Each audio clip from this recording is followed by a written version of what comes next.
fractions, where you will find a common denominators, right? Common denominators by just multiplying them together. Okay, so let's look at some examples here.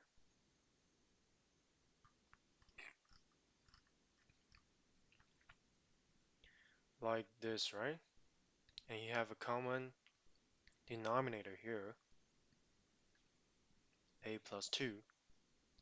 Then you can just add these two terms together, right? So, what would you say for this? This would just be 3x plus 2, right? 3x plus 2 divided by x minus 1. But what if it's different? What if it is different, right? Then you times the common, um, you could say fractions, right? You times the common denominator, both the numerator and denominator. So you borrowed here and x plus 5. And this you're missing the other one, which is x minus 3. So you can times it together and plus together at the end, right? So this should be very easy. Okay, let's look at more examples here.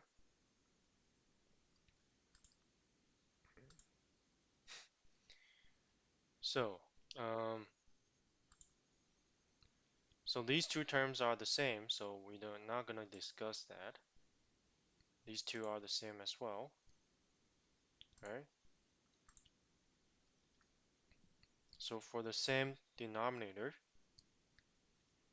then you can just add them together or minus, do your subtraction.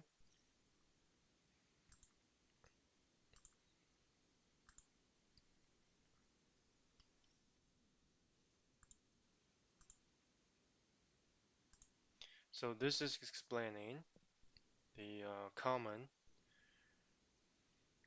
uh, denominator for polynomials or for rational functions, right? Expressions. Okay, so these are what we just discussed. This will be a very easy video because since this topic is very easy, we're not gonna discuss more about it.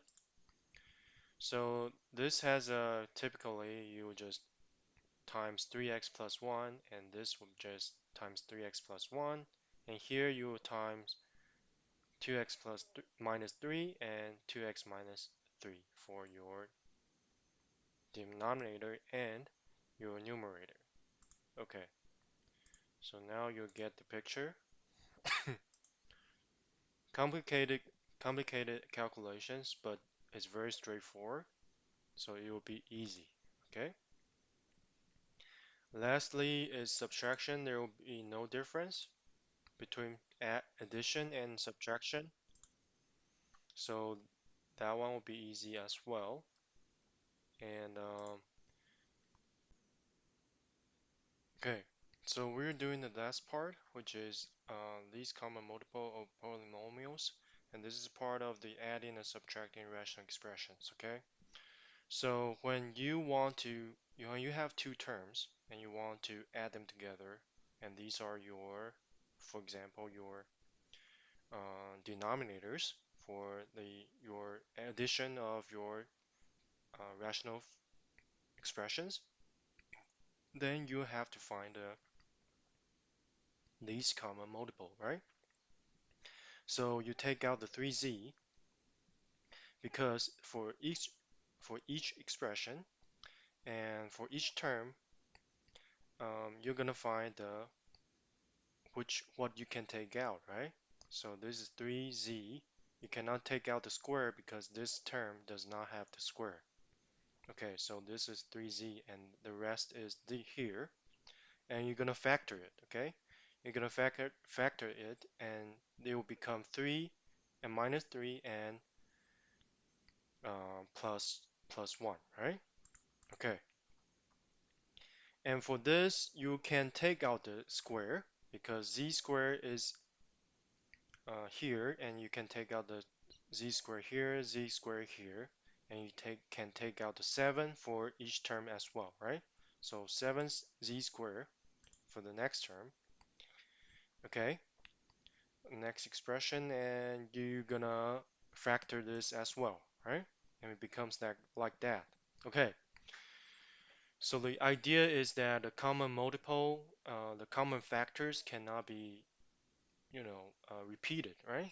And otherwise there's no meaning to it. Okay, so 3, you need the 3. Let's open the whiteboard here.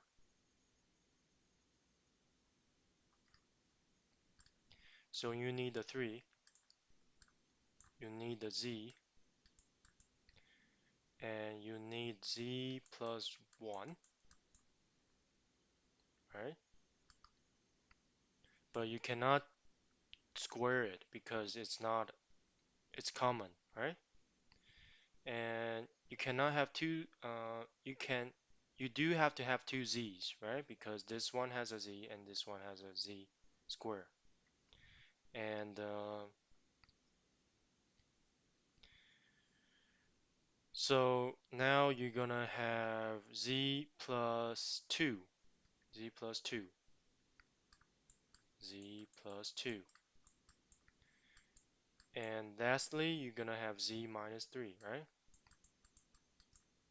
So that will be your, because this is repeated, so this will be your least common multiple, right? So right here. So z squared is not z cube, okay? It's z squared because if you have a z squared here, the other term will just be, well, the other expression will just be timing the extra z, right? To get to the common multiple.